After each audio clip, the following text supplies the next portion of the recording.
Good afternoon, student. Welcome back to our science class for class 8th. This is your last chapter, chapter number 8, pollution of air and water. Okay.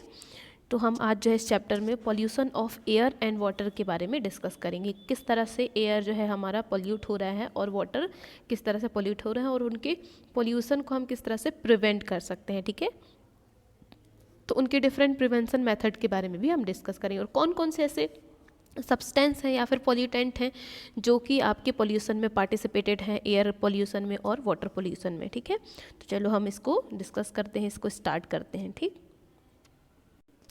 है, तो सबसे पहले है तुम्हारा ये क्या, air pollution. First topic जो है ये एयर पॉल्यूशन. तो सबसे पहले अपन बात कर लेते हैं पॉल्यूशन क्या है. तो एटमॉस्फेयर में या फिर हम कहें नेचर में जो अनवांटेड सब्सटेंस आ जाते हैं तो उनको ही अपन क्या कहते हैं, पॉल्यूटेंट. और उन पॉल्यूटेंट की वजह से जो हमारा एनवायरनमेंट जब डिस्टर्ब हो जाता है तो उसको अपन कहते हैं पॉल्यूशन. ठीक है, तो ये हो गया पॉल्यूशन. और पॉल्यूशन जो है डिफरेंट टाइप के होते हैं. आपके एयर पॉल्यूशन होते हैं, नॉइज़ पॉल्यूशन होता है, वाटर पॉल्यूशन होता है, सॉइल पॉल्यूशन होता है, एनवायरमेंटल पॉल्यूशन होता है ना. तो ये सारे पॉल्यूशन के टाइप्स हैं. पर हम इस चैप्टर में सिर्फ दो ही पॉल्यूशन, एयर पॉल्यूशन के बारे में हम बात करेंगे. तो सबसे पहले अपन देख लेते हैं कि एयर के कौन कौन से कंपोनेंट हैं. ठीक है ना, कंपोनेंट ऑफ एयर. एयर क्या है, मिक्सर ऑफ गैसेस, मतलब यानी कि ये गैसेस का मिक्सर है. ठीक है, कौन कौन से गैसेस इसमें प्रेजेंट होते हैं. तो सबसे पहले इसमें होता है जो सबसे हाई अमाउंट या फिर कहें सबसे ज़्यादा परसेंट या हाई अमाउंट में जो है वो है आपका नाइट्रोजन गैस. ठीक है, वो कितना होता है, 78%. ठीक है, कितना होता है, 78% ये होता है नाइट्रोजन. और उसके बाद 21% ये हमारे एयर में होता है ऑक्सीजन, ये होता है N2 और ये होता है O2. ठीक है, और उसके बाद जो कार्बन डाइऑक्साइड है वो होता है 0.03%. ठीक है ना, ये 3% जो है आपका क्या होता है, CO2, ये CO2 गैस. फिर उसके बाद बाकी जो बचा है वो आपके जो है बाकी अदर आपके कुछ मतलब डिफरेंट टाइप के जो गैसेस हैं वो अवेलेबल होते हैं. ठीक है, तो इस तरह से कंप्लीट होके ये आपके क्या बनाते हैं, 100% का ये क्या है, एक कंटेंट बनाते हैं. ठीक है, तो ये हो गया. अब इसमें देखते हैं कि अगर ये जितने भी डिफरेंट गैसेस हैं उनके अलावा कोई अनवांटेड चीज़ें अगर यहाँ पर आ जाए, या कहें कि इनके अमाउंट, जैसे कि इनका अमाउंट फिक्स है कि ये इतने अमाउंट में होने चाहिए, अगर इतने अमाउंट से इनका लेवल जो है ज़्यादा बढ़ने लगता है तो ये क्या करते हैं, तो ये जो है हमारे एयर को पोल्यूट करना स्टार्ट कर देते हैं. ठीक है, तो यही यहाँ पर देखते हैं. जैसे देखो, अब एयर पोल्यूशन के लिए कौन कौन से कंडीशन बनते हैं. तो सबसे पहले यहाँ देख रहे हो, इसमें ये पिक्चर में आप देख रहे हैं, इसमें क्या दिख रहा है, डिफरेंट टाइप्स के यहाँ पर बहुत सारे, मतलब रोड क्या है, इतनी कंजस्टेड है, इसमें बहुत सारे एकदम कंजस्टेड रोड है. इन सिटी, किसी भी सिटी में देखते हैं अपन तो उसमें छोटी से एक क्या कहते हैं, बलो कार्ट से लेके एक बड़ी सी गाड़ी तक यहाँ पर चलती है. ट्रक डम्फर जो होते हैं वो सब इसमें चलते हैं. ठीक है, तो इनकी वजह से क्या है, ये जब एक साथ चलेंगे तो क्या है, ये जो है पेट्रोल डीजल बर्न करेंगे और पेट्रोल डीजल बर्न होने से क्या होता है, ये आपके डिफरेंट टाइप्स के गैस जो है रिलीज़ करते हैं हमारे एटमॉस्फेयर में. और यही रिलीज़ करने से क्या होता है, जो हमारा एटमॉस्फेयर है वो डिस्टर्ब होता है. और डिस्टर्ब होने से क्या है, हमारा जो क्लाइमेट है वो सडनली चेंज हो रहा है ना. वेदर तो सडनली चेंज होता है बट क्लाइमेट जो है वो स्पॉन्टेनियसली चेंज हो रहा है, जिससे जो है पॉल्यूशन का सबसे ज़्यादा असर हमारे एनवायरनमेंट पर होता है. ठीक, तो इसी वजह से अपन देखते हैं आज की बिना मौसम बारिश हो रही है, बिन मौसम क्या है आपके मौसम बदल जाता है, अचानक ही बारिश वाला मौसम आ जाता है, अचानक ही गर्मी लगने लगता है, अचानक ठंडी लगने लगती है ना. तो सडनली ये सब होते हैं. तो वो क्यों हो रहे हैं, क्योंकि हमारा जो एटमॉस्फेयर है वो पोल्यूट हो रहा है, और या कहें कि हम पोल्यूट हो गया है ना. इस वजह से ये सारे चेंजेस आते हैं. ठीक है, तो चलो और आगे यहाँ पर बात करते हैं कौन कौन से ऐसे सब्सटेंस हैं. तो देखो यहाँ पर क्या कहना है, when air is contaminated. Air, अगर हमारा एयर जो है क्या हो जाए, कंटामिनेट मतलब कि उसमें एक्स्ट्रा अनवांटेड चीज़ें आ जाएं, है ना. Contaminated by unwanted substance which have a harmful effect on both the living and the non-living, it is referred to as a air pollution. ठीक है, तो क्या कहेंगे, जब हमारे एयर में कुछ ऐसे कंटामिनेटेड अनवांटेड सब्सटेंस आपके यहाँ पर डिज़ोल्व हो जाएं जो कि हार्मफुल इफ़ेक्ट क्रिएट करते हैं for living and non living के लिए, तो इसको ही अपन क्या कहते हैं, एयर पोल्यूशन कहेंगे. ठीक है, अब देखते हैं एयर पोल्यूशन की वजह से क्या क्या इसके इफ़ेक्ट होते हैं या इसके कॉजेज़ क्या क्या हैं. तो यहाँ पर देखो, how does air get polluted. अब इसमें जो है एक बात ये है कि एयर जो हमारा कैसे पॉल्यूट होता है, क्या वजह है एयर के पॉल्यूट होने के या एयर पॉल्यूशन होने के, ठीक है। तो जो सब्सटेंस हैं जो कंटामिनेट हो रहे हैं एयर में, उसको अपन क्या कहते हैं, पॉल्यूटेंट। अब यही पॉल्यूटेंट जो है ये क्या करते हैं, नेचुरल, कभी कभी क्या है ये पॉल्यूटेंट नेचुरल सोर्सेज से भी आते हैं, कभी कभी ये क्या है जो आपके मैन मेड सोर्सेस होते हैं उनसे भी आते हैं, ठीक है। नेचुरल सोर्सेस मतलब जैसे स्मोक हो गया, और फिर जो वॉल्केनो हो गए है ना, उससे भी ये रिलीज़ होते हैं। तो इन सब से जो है ये क्या करते हैं, पोल्यूटेंट रिलीज़ करते हैं, और जो हमारे एटमॉस्फेयर को डायरेक्टली और इनडायरेक्टली अफेक्ट करते हैं, ठीक है। और अगर मैन मेड की बात करें तो ये कहाँ से पोल्यूटेंट अपने अराइज होते हैं, तो ये होते हैं फैक्ट्रीज से, है ना। जो different factories, power plant, automobile, और ये burning of firewood and dust cake, है ना, सॉरी डंग केक, ये सारे इन सब की वजह से जो है ये आपका ये क्रिएट होता है, ठीक है, पॉल्यूटेंट। तो ये सारे मैन मेड हो गए, ठीक। तो हमने देखा कि नेचुरली कुछ एक्टिविटी की वजह से भी एयर पोल्यूशन होता है, प्लस आपके मैन मेड या आर्टिफिशियल एक्टिविटी की वजह से भी ये एयर पोल्यूशन होता है, ठीक है। अब नेक्स्ट यहाँ पर देखो इसमें क्या कह रहे हैं कि many respiratory problem are cause by air pollution. अब एयर पोल्यूशन होगा तो हमें सांस लेने में प्रॉब्लम होगी, है ना, मतलब मेन अपन कहें तो ब्रीथिंग प्रॉब्लम इसमें ज़्यादा अफेक्ट है, या कहें कि ब्रीथिंग प्रॉब्लम जो है एयर पोल्यूशन से अराइज होता है, ठीक है। तो यहाँ पर ये हो गया कि बहुत सारे रेस्पिरेटरी प्रॉब्लम होते हैं, ठीक। अब चलो अब इनको देखते हैं कौन कौन से ऐसे पोल्यूटेंट हैं जो कि हमारे पोल्यूटेड एयर में प्रेजेंट होते हैं, ठीक है। चलो इसमें देखते हैं। तो यहाँ पर जो है क्या हो रहा है कि आपने देखा, अभी हमने देखा कंजस्टेड रोड की बात की थी हमने, तो उसमें क्या है, नंबर ऑफ व्हीकल जो है आपके इंक्रीज हो रहे हैं, ठीक है। तो ये जो व्हीकल है प्रोड्यूस करते हैं high level of pollutant like carbon monoxide, carbon dioxide, nitrogen oxide and smoke. तो आपके जो व्हीकल्स हैं, ऑटोमोबाइल्स हैं, वो क्या रिलीज़ करते हैं, कार्बन मोनोऑक्साइड रिलीज़ करते हैं, और आपके कार्बन डाइऑक्साइड रिलीज़ करते हैं, nitrogen oxide and smoke release करते हैं। और यही जो स्मोक है हमारे नेचर के लिए हार्मफुल है, ठीक है।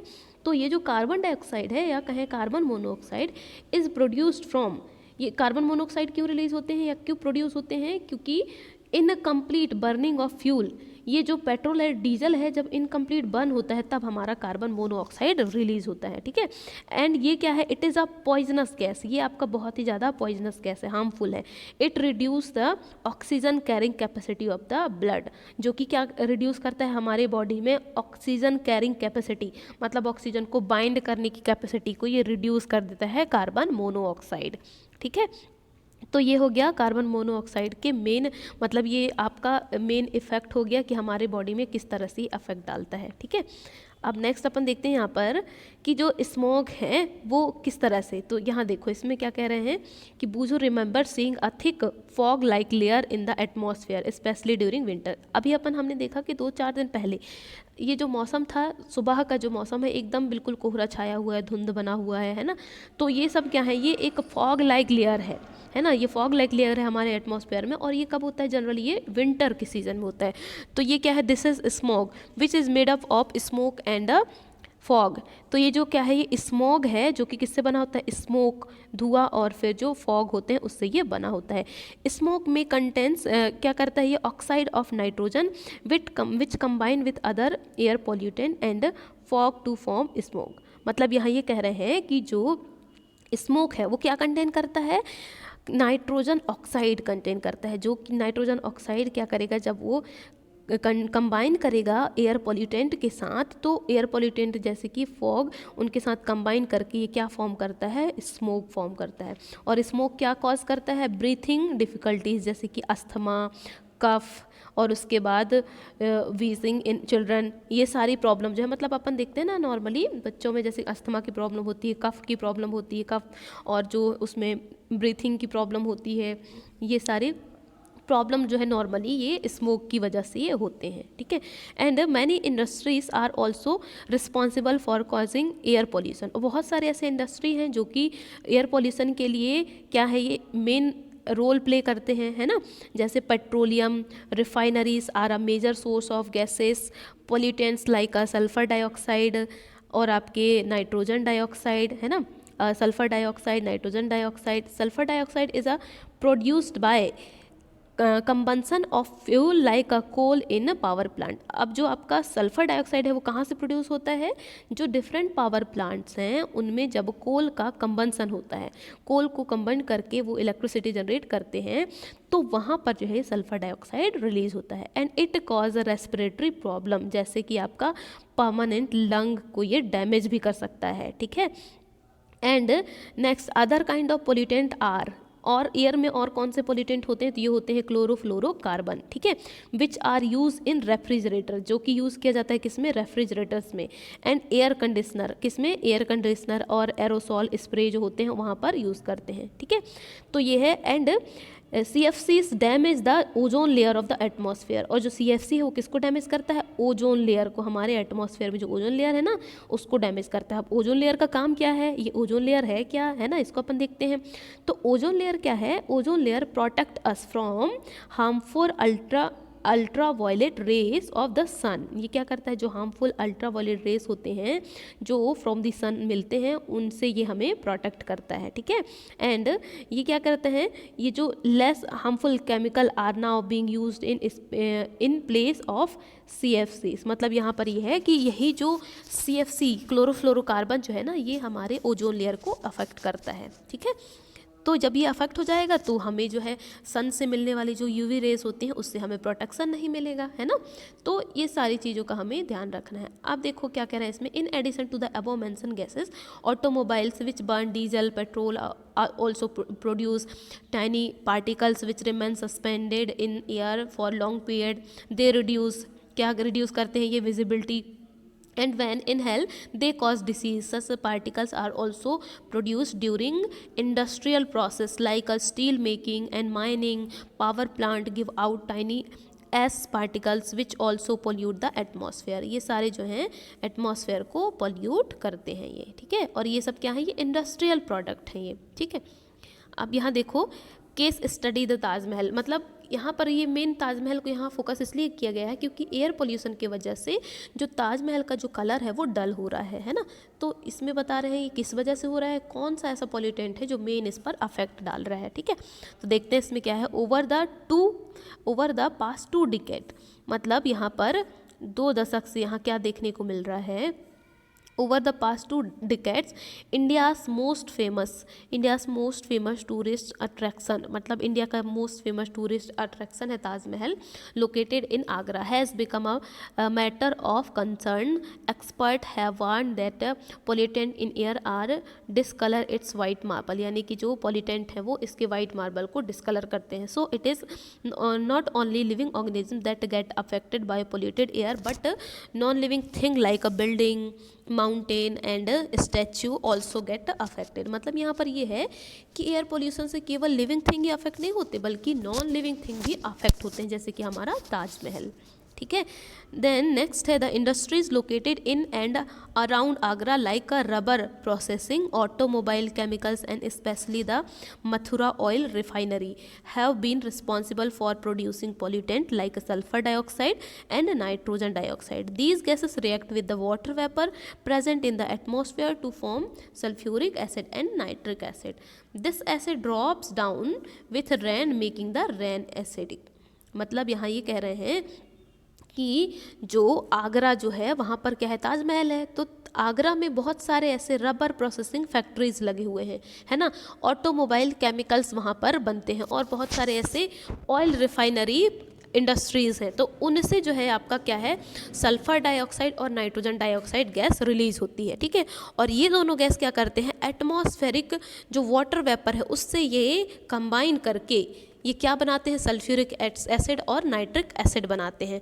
और जब बारिश होती है तो ये क्या करते हैं, एसिड जो है ड्रॉप डाउन, ये एसिड जो है ड्रॉप डाउन होते हैं विथ रेन और मेकिंग द रेन एसिडिक, मतलब ये पानी के साथ जो है नीचे गिरते हैं और जो पानी है उसको क्या बनाते हैं, एसिडिक बनाते हैं, ठीक है, वाटर को ये एसिडिक बनाते हैं।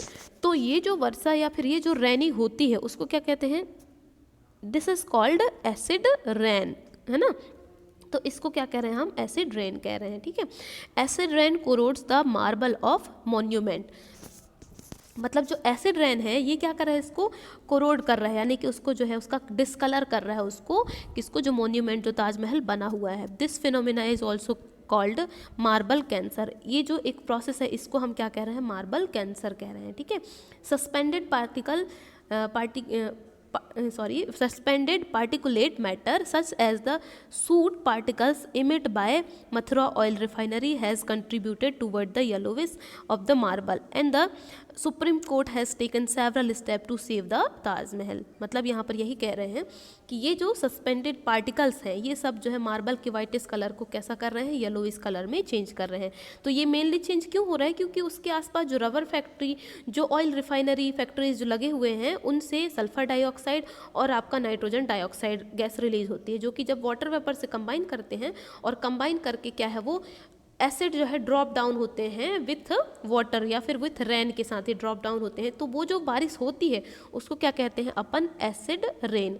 अब यही जो एसिड रेन है डायरेक्टली अफेक्ट करते हैं मार्बल के कलर पर या मार्बल पर, ठीक है, जिससे उसका कलर जो है येलोविश हो रहा है, ठीक। अब इसको सेव करने के लिए गवर्नमेंट ने बहुत सारे ऐसे प्रोसेस बनाए, स्टेप बताए हैं कि इससे जो है हमें प्रिवेंट करना है कि ताजमहल का जो कलर है वो चेंज ना हो, है ना।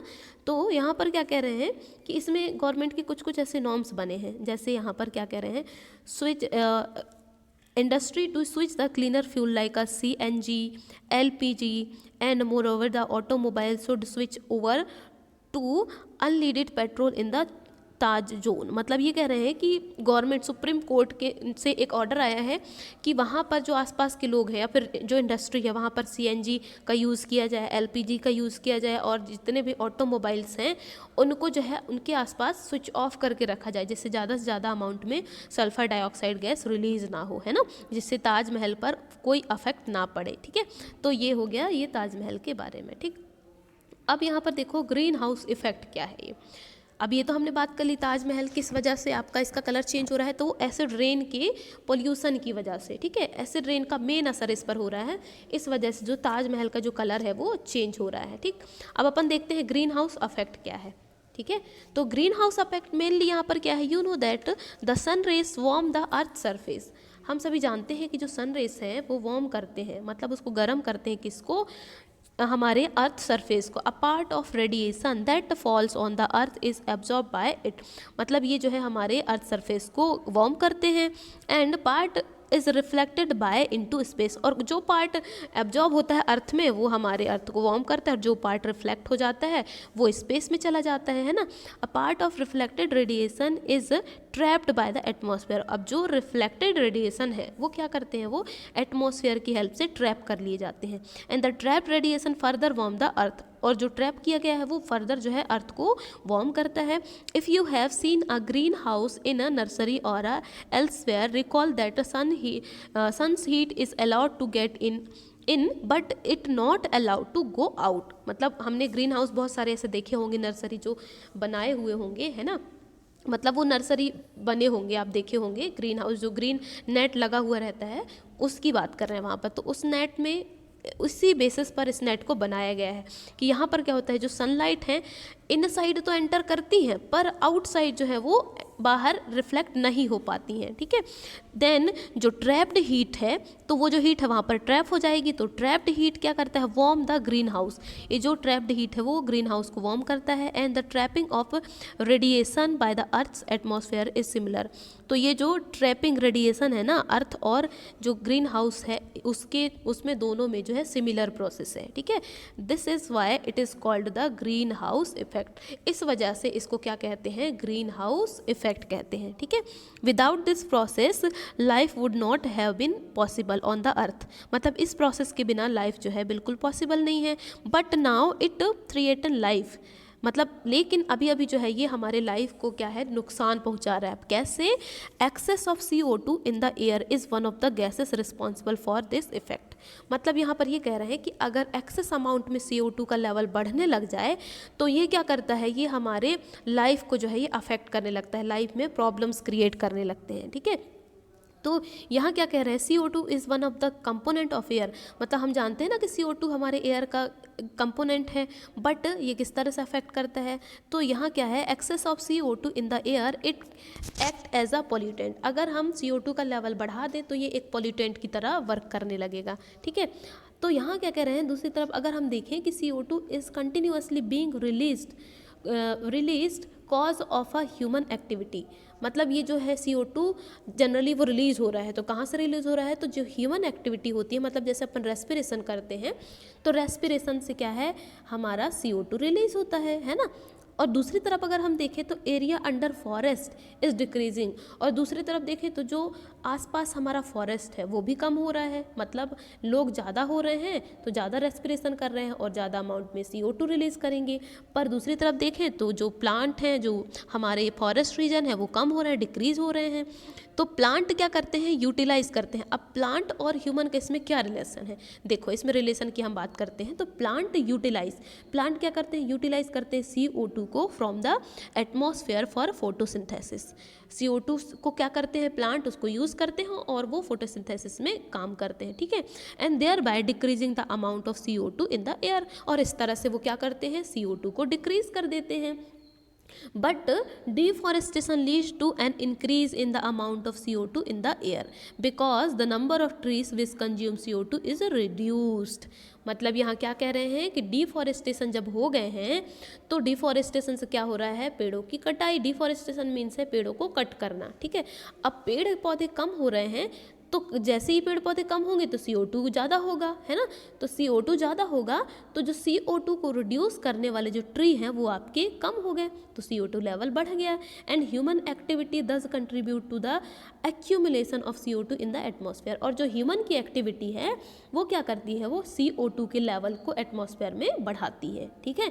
And CO2 traps heat and does not allow it to escape into space.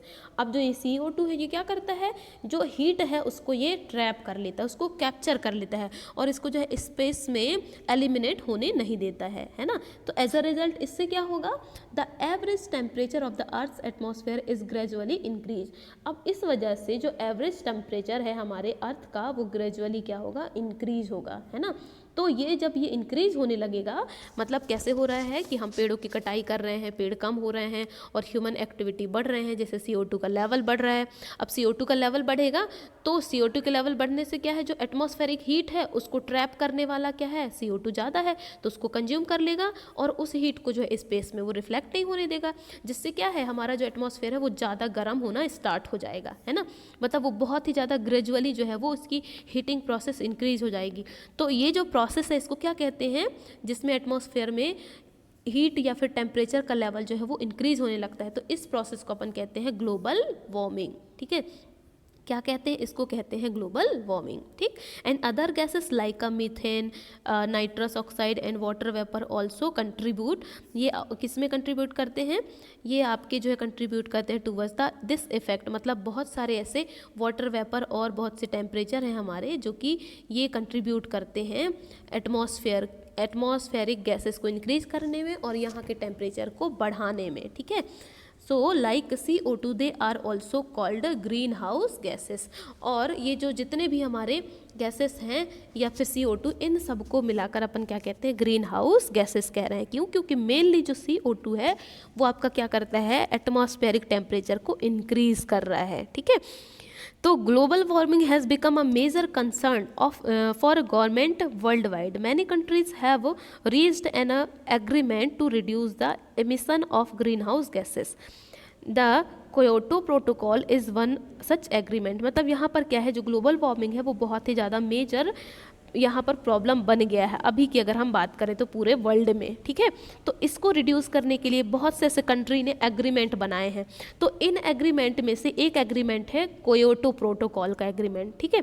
तो ये कोयोटो प्रोटोकॉल का एग्रीमेंट क्या है, जिसमें ये क्या करेंगे, CO2 के लेवल को रिड्यूस करेंगे या फिर एटमॉस्फेरिक टेम्परेचर जो है उसको रिड्यूस करने वाले जो गैस हैं उनके अमाउंट को जो है यहाँ पर बढ़ाएंगे, है ना। तो कुछ ऐसे एटमॉस्फेरिक प्रेशर या फिर एनवायरमेंटल चेंजेस लेकर आएंगे या उनमें जो है कुछ मतलब उनमें जो है डिक्रीज़ करेंगे कुछ चीज़ों की जो यूजेस जैसे कि AC का यूज़ करना, रेफ्रिजरेटर का यूज़ करना, ये हम कम करेंगे। या फिर ज़्यादा से ज़्यादा हम जो हमारे CNG गैसेस होते हैं उनका यूज़ करना, LPG का यूज़ करना, और हमारे पेट्रोल डीजल है उनका यूज़ कम करना, है ना। इससे जो है हम क्या कर सकते हैं, एटमॉस्फेरिक CO2 जो है उसको अपन कम कर सकते हैं, ठीक है।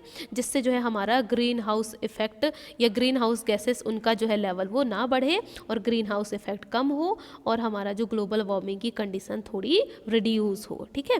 तो अब इसके बाद जो है व्हाट कैन बी डन, मतलब इसमें जो हम जो काम करने वाले हैं उसके बारे में अपन नेक्स्ट क्लास में डिस्कस करेंगे कि हम इनको जो है प्रिवेंट करने के लिए क्या क्या चीज़ें हम कर सकते हैं, ठीक। तो आज के लिए इतना ही, मिलते हैं फिर नेक्स्ट वीडियो में, नेक्स्ट इसी चैप्टर के आगे के बारे में हम डिस्कस करेंगे, ठीक है। तो आज के लिए इतना ही। आप सभी इस वीडियो को दोबारा देखिए, जहाँ ना समझ में आए बार बार देखिए, है ना, और उसके बाद देख कर किसे समझिए, आपको सारी चीज़ें क्लियर हो जाएंगी, ठीक है। तो यहाँ तक इतना ही, आज के लिए इतना ही। अब अपन मिलेंगे नेक्स्ट क्लास में नेक्स्ट वीडियो के साथ, ठीक है। तो इस चैप्टर को हम नेक्स्ट वीडियो में डिस्कस करेंगे, इसको कंटिन्यू करेंगे, ठीक है। तो आज के लिए इतना ही। Thank you and have a good day.